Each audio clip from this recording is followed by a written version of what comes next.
Comecei a gravar, tá, pessoal? Para poder compartilhar depois para o pessoal poder assistir.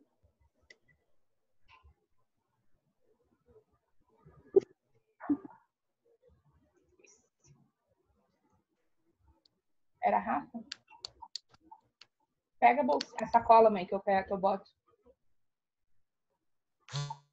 Vira no prato. Vira no prato.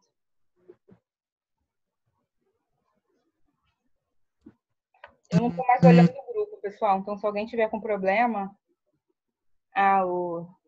o Rafael, acho que mandou mensagem ali para permitir o som. Beleza. Tá. Então, já tá aparecendo para vocês meus slides? Só para confirmar aí se tá ok.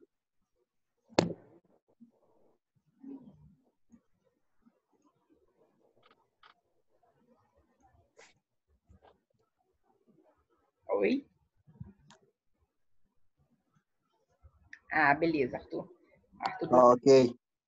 Tá. Então, pessoal, o que nós fizemos, né, durante esse isolamento, né, de matéria, né? A gente conversou inicialmente, na primeira semana, eu retornei os conceitos, né, que a gente havia discutido em aula, que eram os conceitos lá da primeira parte do primeiro capítulo. Então, a gente trabalhou conceitos, né, de átomo, de prótons, de elétrons, nêutrons, né? Rediscutimos isso.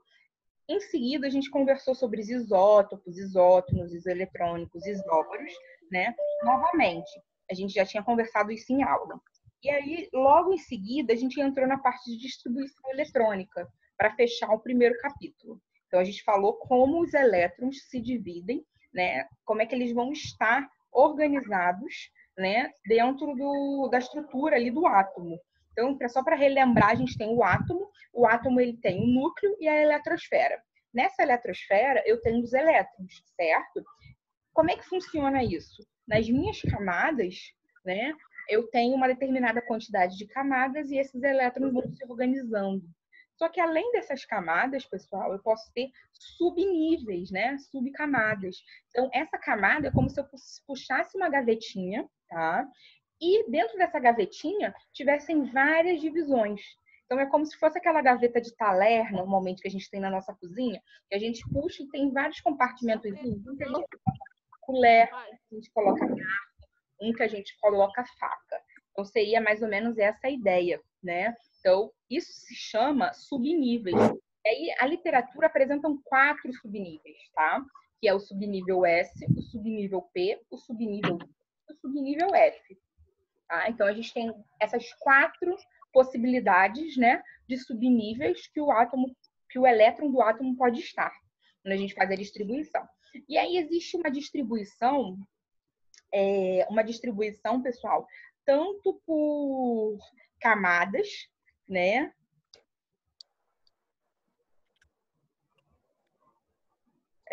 Então, apareceu aqui uma mensagem do Winslow, que ele não está ouvindo. Será que... Eu fiquei confusa. Tem que saber quem é essa pessoa. Porque se for o Alex falou que estava escutando pelo celular. O ideal é que sempre tente conectar com o nome para que a gente possa tentar identificar e tentar ajudar aí, né, a resolver esse problema. Porque aqui está aparecendo realmente que ele está sem som ainda. Como eu achei que ele era o Alex, né, por isso que eu iniciei.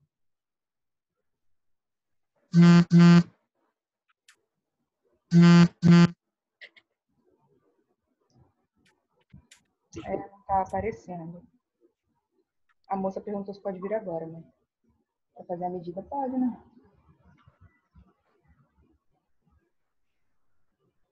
Vou mandar um áudio aqui no grupo. Pessoal, eu preciso saber quem é esse Winslow 7. Porque esse Winslow 7, ele não está conseguindo ouvir a aula, né? E aí, para a gente poder ajudá-lo. O Rafael até enviou aqui, né, no grupo, as 2 possibilidades, né, que a gente tem para ativar o som. E aí, como eu já estou aqui na aula, era importante que a gente conseguisse identificar quem é para poder ajudar. Tem que mandar um áudio. Vamos ver se ele fala o nomezinho.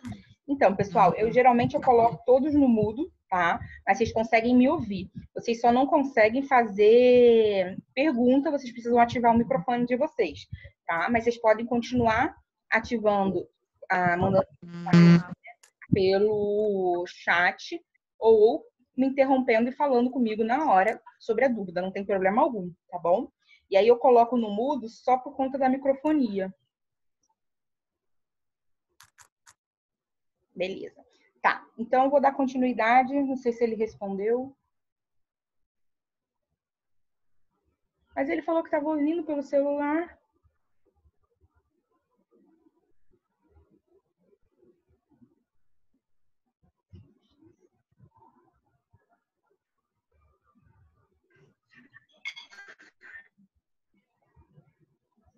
Você está ouvindo pelo celular, Wilson?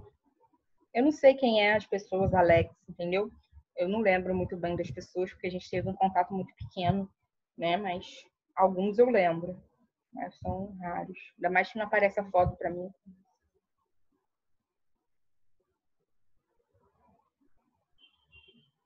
Ele está digitando, pessoal, só um minutinho.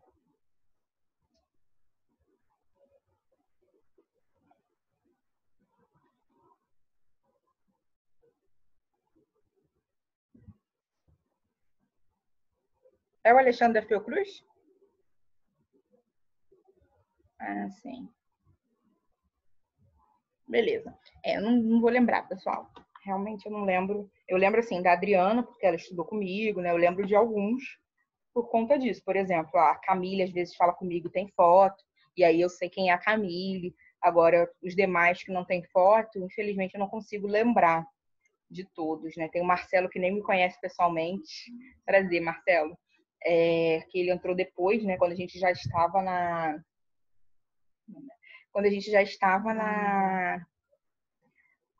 no isolamento, né? Então, prazer aí, Marcelo.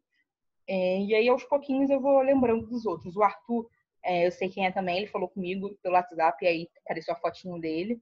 Então, os que aparecem fotinho eu até lembro, tá? Vou continuar, então. Retornando lá ao que a gente tinha conversado, né? Ele disse que ele tá conseguindo ouvir pelo outro, ou escuta pelo celular e assiste pelo computador. Acho que foi isso. O importante é que consiga ouvir, né? E aí a gente consegue interagir juntos. Então, pessoal, aí o que eu tinha falado, né, com vocês é que a gente conversou sobre a estrutura do átomo e aí a gente entrou na distribuição eletrônica. Aí nós conversamos, né, que existia, né, uma distribuição. Eu até vou falar isso com vocês hoje na correção da lista, né? Tinha uma distribuição eletrônica que normalmente a gente faz por conta da energia, conforme a gente organiza essa distribuição dos elétrons em ordem crescente de energia. E aí isso difere um pouco do que a gente chama de ordem crescente, né? Geométrica, que é pelo número, por exemplo. Todo mundo da primeira camada eu organizo todo mundo da segunda, organizo todo mundo da terceira. Como a distribuição verdadeira não é assim, existe o diagrama de Linus-Pauling que ele vem ajudar, né, a gente a distribuir os elétrons de uma maneira correta, seguindo aquelas setinhas da distribuição. E aí o que a gente faz? A gente pega o número de elétrons, né, do átomo, do íon, e vai somando os expoentes até chegar na quantidade. Então, por exemplo, eu tenho que fazer uma distribuição de um átomo que tem 26 elétrons, tá? Então, eu vou somando os expoentes ali de Linus-Pauling até chegar em 26, tá? Então, é mais ou menos essa a ideia. E aí, em seguida, a gente entrou no capítulo 2, que era sobre tabela periódica. Então, a gente conversou, né? Sobre essa distribuição eletrônica na tabela, ou seja, como é que eu faço para olhar para a tabela periódica e ver a distribuição. Essa distribuição em camadas, em subcamadas, né? Como é que a gente consegue observar isso na nossa tabela? E aí, logo depois, né? Esse já era o capítulo 2, a gente começou a falar sobre as propriedades. Como assim? Que é o que eu vou revisar hoje com vocês também, que foi a aula passada. Tá me vendo, professora? Oi, Alexandre, tudo bem? Seja tudo. bem-vindo. Obrigado. Tá trabalhando? Tô. O pessoal da Fiocruz está trabalhando muito. O pessoal tem contado, me relatado assim, que tá puxado por conta do coronavírus. Demais, professor. Tô aqui cheio de sono, doido para dar uma descansa. Nem almocei ainda. Nossa. Mas vai passar, vamos Ó, lá. daqui a pouco eu vou mandar no PV a resposta lá que eu fiz, tá? Ah, beleza. Que bom que você conseguiu fazer. Pessoal, quem conseguiu fazer a lista, me manda, tá? Antes de eu corrigir, né? Porque aí eu quero ver quem está conseguindo acompanhar, quem está conseguindo fazer. Porque mesmo quem não está assistindo online, né? Porque está trabalhando, por causa da internet, não tem problema. Se você está tentando fazer em casa, tentando estudar, me manda a correção, antes de eu corrigir, né? Para eu ver que você tentou fazer e tal, né? Porque eu estou pontuando ali quem tentou fazer, né? Tá valendo ponto ali. Independente se tá certo ou se tá errado, pelo menos a pessoa tentou fazer, né? E aí eu vou corrigir hoje com vocês também, tá? Então depois me mandem aí no WhatsApp, por favor. Eu vi aqui da Adri, a Adri me mandou. Vocês podem mandar também, tá, pessoal? Por favor. Quem conseguiu fazer aí é na partida número 4. Foi da 5 a 7, se eu não me engano, que eu pedi para vocês fazerem essa semana. Quem conseguiu fazer. Quem fez a primeira parte também pode mandar, não tem problema. Eu vou corrigir a lista toda hoje. Beleza. Então, pessoal, vou botar no mudo para a gente poder começar a apresentação dos slides, né? Que eu fiz um resuminho aí.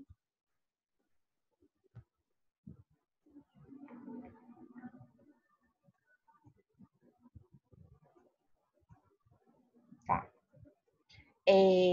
Aqui eu já comecei, né, com o mesmo slide da semana passada. Por quê? Na semana passada, acho que eu tinha 3 alunos presentes apenas, nossa, barulho.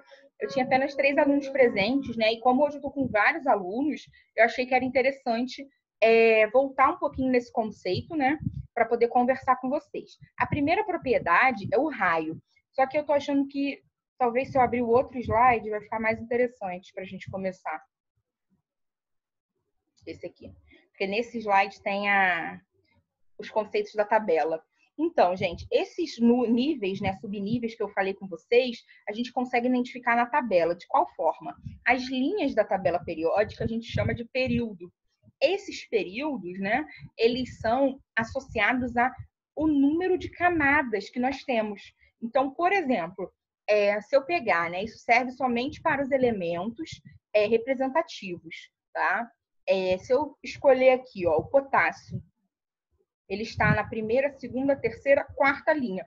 Só de olhar para ele, eu sei que ele tem 4 camadas na distribuição dele. Então, isso serve, né, para os representativos, que é a distribuição eletrônica deles vai terminar dessa forma. Seria a primeira coluna, que ela recebe um nomezinho especial, metais alcalinos. A segunda coluna também recebe um nomezinho especial, metais alcalinos terrosos. Tá? E seria o cantinho da tabela, que é o nosso bloco P. Tá? As 3 primeiras colunas, elas vão receber o nome do primeiro elemento químico que está na coluna. Então, por exemplo, aqui ó, seria o grupo do boro, aqui seria o grupo do carbono e aqui seria o grupo do nitrogênio, a coluna, que pode ser chamado de grupo ou família. O oxigênio, né, o grupo dele vai se chamar calcogênios. O grupo do flúor vai se chamar halogênios, tá? E a última coluna são os átomos mais estáveis da tabela periódica, são chamados de gases nobres. Michele, desculpa, mas eu não tô vendo os slides. Só eu que não tô vendo, gente? Tem até mensagem no chat. Ah, tá.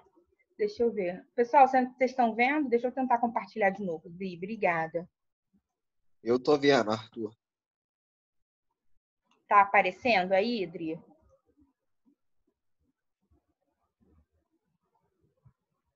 Não, só para mim que não tá aparecendo, gente. Estranho. Vou fechar aqui o compartilhamento e vou compartilhar de novo. Sara também, não tá vendo. Sara também não? Vamos ver se agora vai. Vou abrir de novo aqui. Foi? Foi sim, valeu. Obrigada. Nada, imagina. Então, pessoal, quando a gente fala em elementos representativos, né, a gente está falando dessas 2 primeiras colunas, que a gente chama de bloco S, das 6 últimas, que é bloco P. Eles são os representativos, tá? Acho que tem uma mensagenzinha no chat. Continua não aparecendo, Sara? Ou voltou aí?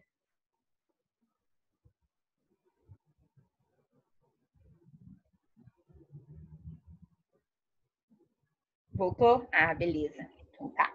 Que às vezes quando eu troco de um para o outro, às vezes dá esse bugzinho mesmo. Tá. Então acho que tá todo mundo assistindo agora, acho que vai ficar melhor. Então, pessoal, o que nós temos, né? Quando eu tenho esse grupinho que está aqui na tabela em rosa e esse grupinho azul, tá? Eles são um pouquinho diferentes. Eles são chamados de elementos de transição, tá? Então, tem alguns cuidados, né? Eles são diferentes em relação ao número de camadas que ele tem, tá? Não é, digamos assim, explicando um pouco melhor. Se eu escolher um elemento qualquer aqui, ó, escolhi esse daqui, que está na quarta coluna, tá? Na quarta linha, é o titânio, esse aqui, onde está a setinha. Esse elemento, pessoal, a distribuição dele não vai terminar em 4, porque quando a gente faz a distribuição, é a terminação que tem ali, vai me indicar a camada. Se eu faço a distribuição dele, ele não termina em 4, ele vai terminar, apesar dele estar na quarta linha, ele tem 4 camadas, tá? Mas ele termina com uma distribuição, o número da camada menos 1, ou seja, o número da linha menos 1. Então, ele vai ter, por exemplo, um 4S2 seguido de um 3D, nesse caso 2, 3D2.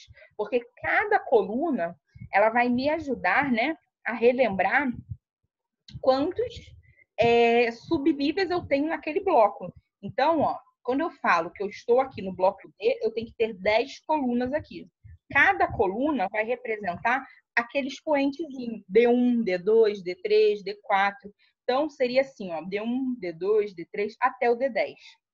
A mesma coisa vai acontecer aqui embaixo, só que aqui são 14, porque é o bloco F. O bloco 6, o bloco P são 6 e o bloco S são 2 coluninhas, tá?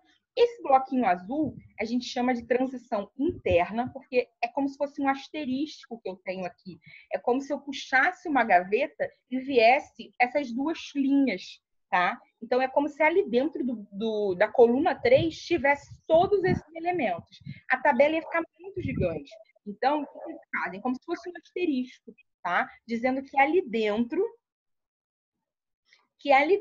eu tenho todo esse grupinho, tá? Então, a gente conversou sobre isso na tabela. Aí eu coloco, né? Apresento aqui para vocês mais ou menos isso que eu falei, ó. O bloco S são as 2 primeiras colunas. O bloco P são as 6 últimas, estão aqui em amarelinho. O bloco D é exatamente a parte de coluninhas do meio. E o bloco F é a parte de baixo, tá? É importante também que, olha o que eu falei, a gente está na primeira linha, ele vai terminar em um S. Segunda, 2S, 3S, 4S. Só os representativos, que são as 2 primeiras e as 6 últimas. O pessoal do meio termina com o número da linha menos 1. Então, ó, aqui eu estou na 7ª linha. 7 menos 1, 6. Por exemplo, 5ª linha, 5 menos 1, 4.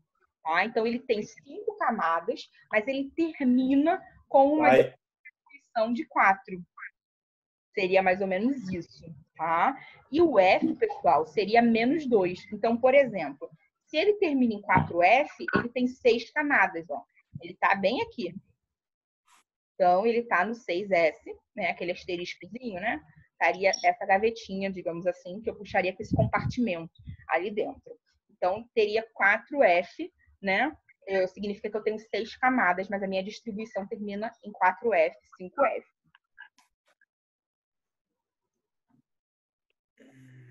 Tem várias pessoas caindo e voltando. A internet hoje está muito ruim em vários lugares. Aqui em casa também estava oscilando demais. A pessoa está usando muito, né? Por causa do home office.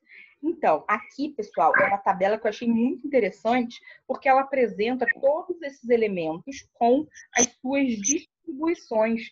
Por exemplo, se eu pegar esse elemento aqui, ó, e eu vejo que ele termina em 5S2, significa que eu tenho toda a distribuição de Linus Pauling e o último termo é 5S2.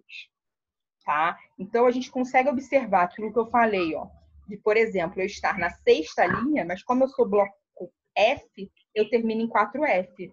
E aí, cada coluna vai ser F1, F2, F3, F4, até o F14. Mas repara que existe alguém aqui que é do D, né?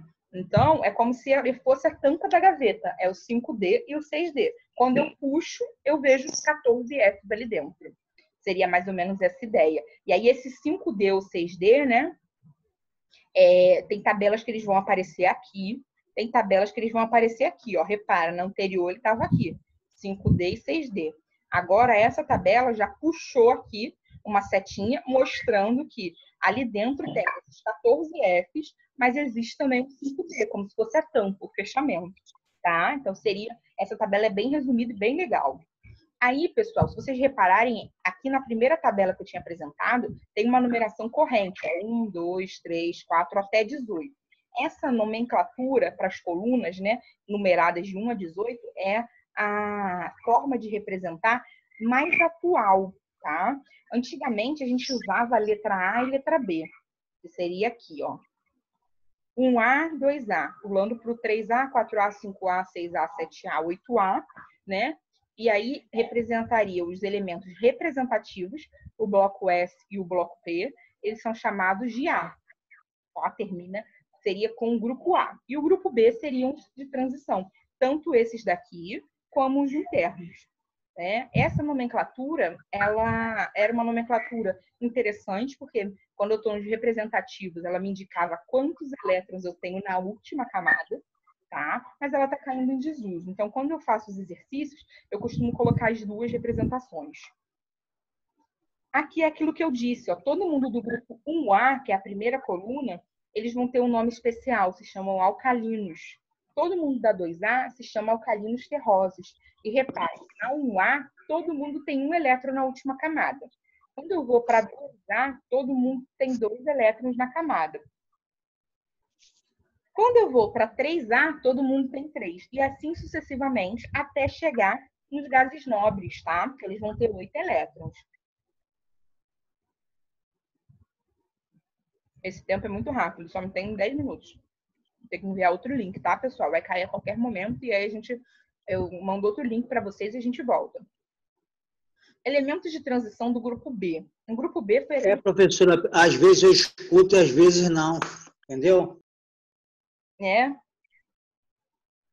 Tomara que não caia, então. Aqui, pessoal, na transição, nós temos que o bloco D, eles vão estar numerados de D1 até D10. E essa informação aqui embaixo, ó, NS2, N-1, do D1 até o D10, é aquilo que eu falei com vocês. Porque eu estou na terceira linha. Se eu estou na terceira linha, né, na terceira não vai ter. Se eu estou na quarta linha, significa que ele vai terminar a distribuição dele como 3, em vez de 4. Ele tem 4 camadas, mas o último pedacinho dele, onde eu localizo ali na tabela, é no bloco D. Então, é sempre o número da linha, que a gente chamou de número quântico principal, representa quantas camadas ele tem, né? Menos 1. Então, terminaria dessa forma, como 4S2, 3D alguma coisa. Tá? Aqueles elementos da primeira linha ali do bloco D. E assim sucessivamente. O que a gente consegue observar é no bloco F também. Ó, o bloco F, vamos supor que eu estou na sexta linha. Então, seria 6S2, 6 menos 2 dá 4. Então, ele terminaria com 4F alguma coisa. Então, seria mais ou menos essa ideia ali, né, que eu tentei falar com vocês nos primeiros slides. Tá. E aí, na semana passada, a gente conversou sobre essas propriedades, né? Eu sempre falo que o raio atômico é uma das mais importantes, né? Por quê? Pelo raio atômico, eu consigo ter uma ideia, né, do tamanho do átomo e se ele tem, por exemplo, uma força de atração muito grande, né? Mas que força de atração é essa, Michele? Lembra comigo que eu tenho um núcleo que tem prótons que é positivo, certo? E nêutrons que não têm carga. Isso tudo está no meu núcleo. Ao redor, eu tenho as minhas camadas, que tem uma carga negativa nessas minhas camadas. Então, quando eu tenho uma carga positiva com uma carga negativa, ocorre uma força de atração, tá? Então, essa força de atração ela vai ser importante, por exemplo, para a energia de ionização, por exemplo, para outras propriedades, né? E aí a gente conversa geralmente isso no raio atômico. Michele, o que seria o raio atômico? Agora eu vou voltar lá para o slide da aula passada. Então, eu vou trocar aqui. Vejam se vai aparecer para todos. Stop share. Primeiro vai fechar. E aí, eu vou abrir o novo, que é esse aqui. Tá ok para todo mundo? Apareceu aí, Sara, Adri?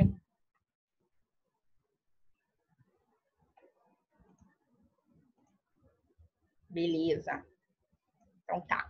Então, esses slides, pessoal, foi o que eu apresentei na aula passada, né? Vou falar um pouquinho, relembrando aí cada propriedade. O raio atômico, quando a gente fala em raio, né? Lá na matemática, a gente tem a ideia que é a distância do centro da minha circunferência até a extremidade. Isso é raio, definição lá da matemática, tá? Só que, quando a gente fala em raio do átomo, né? O raio seria exatamente isso. Ele vai dar uma ideia do tamanho do átomo. Então, seria a distância do centro do núcleo até a última camada. Só que para a gente determinar esses valores, né, para os pesquisadores, seria muito difícil, porque o elétron está em constante movimento, né? E aí, devido a esse movimento, né, a gente não conseguiria, por exemplo, verificar qual é a posição exata, né, do meu átomo. E com isso, né, do meu elétron, desculpa, com isso dificultaria essas medidas. É uma medida, um comprimento, tá? Então, o que foi sugerido, né? Que pegasse dois átomos iguais, colocasse um do ladinho do outro, tá? E fizesse a distância entre dois núcleos. Se eu faço a distância entre dois núcleos e divido por 2, eu tenho um raio. Porque é como se essa distância, pessoal, fosse um diâmetro, né? E aí a gente tem uma relação direta diâmetro com raio, né? O diâmetro, ele é a metade, né, dessa distância. O raio, ele é igual ao diâmetro sobre 2. Então, a gente consegue ter mais ou menos essa ideia. Michele, como é que eu consigo ver isso na tabela periódica? Normalmente, as indagações, né, são associadas a comparações entre diferentes elementos, para vocês dizerem, por exemplo, se o raio é maior ou... Voltou? Eu vi uma mensagem do áudio, tinha sumido, mas voltou.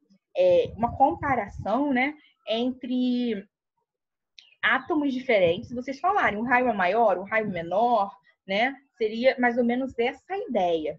Com isso, né, a gente tem algumas tendências, né? Por exemplo, no raio atômico é o seguinte: como o raio é a distância do núcleo até a última camada, né?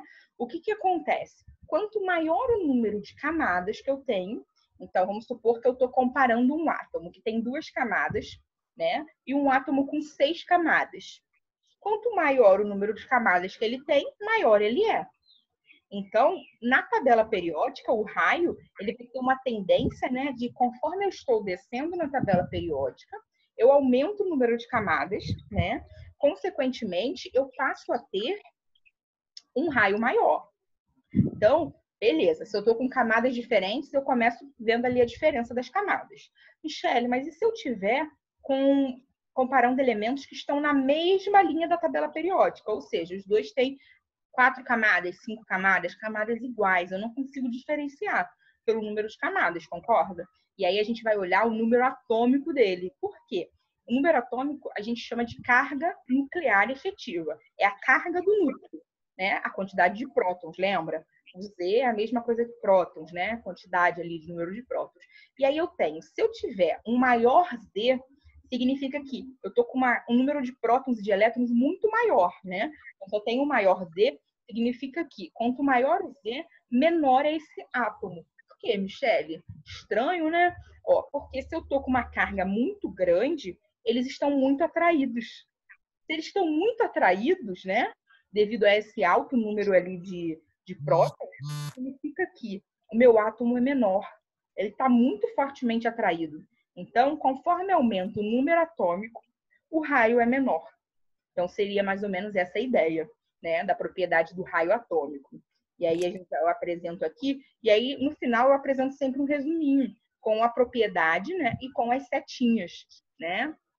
E aí aqui eu mostro, que a ponta da seta é sempre o maior valor. Quando eu comparo uma mesma coluna, eu estou vendo linhas diferentes, concorda?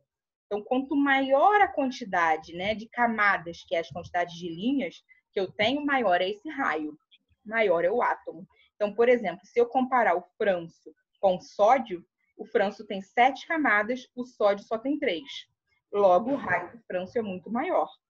Agora, se eu quiser comparar, né, o hidrogênio com o hélio, que estão todos na mesma linha, eu tenho que pensar que o hélio tem número atômico 2 e o hidrogênio número atômico 1. Então, o hélio ele vai estar mais fortemente atraído, né, os prótons e os elétrons dele. Com isso, esse átomo ele é menorzinho. Então, o maior raio atômico seria do hidrogênio quando eu penso na mesma linha. Então, isso foi o que a gente conversou, né? Uma das propriedades da semana passada. Aí eu vou passar, que isso foi o que a gente falou na semana passada, porque eu vou falar só das propriedades, tá? Aí a próxima propriedade era a energia de ionização. A energia de ionização, pessoal, está associada à energia que eu forneço para o átomo para ele liberar elétrons. E aí, normalmente, na tabela periódica, a gente tem algumas tendências, né? Por quê? A gente vai conversar sobre ligações químicas, né? Em breve, é o capítulo 3. Nessa parte de ligações, a gente fala sobre uma estabilidade, uma regra do octeto ou teoria do octeto, que com exceção, né, da primeira linha da camada da tabela periódica, seria o hidrogênio e o hélio, todos os demais elementos eles gostariam de ficar estáveis, né, com 8 elétrons na última camada. Então, todo mundo ali da tabela vai tentar fazer ligações para se estabilizar, né? Como é que eles se estabilizam, né? Com essa quantidade de elétrons, que seria 8, com exceção dos da primeira camada. Então, quanto maior o número de elétrons que eu tenho, né? Mais próximo eu estou ali do 8, vamos supor que eu tenho 6 elétrons na última camada. Eu tenho que ter 8. O que seria mais fácil? Eu ganhar 2 elétrons para chegar a 8 ou perder 6? Né? Então, esse estudo aí de caso seria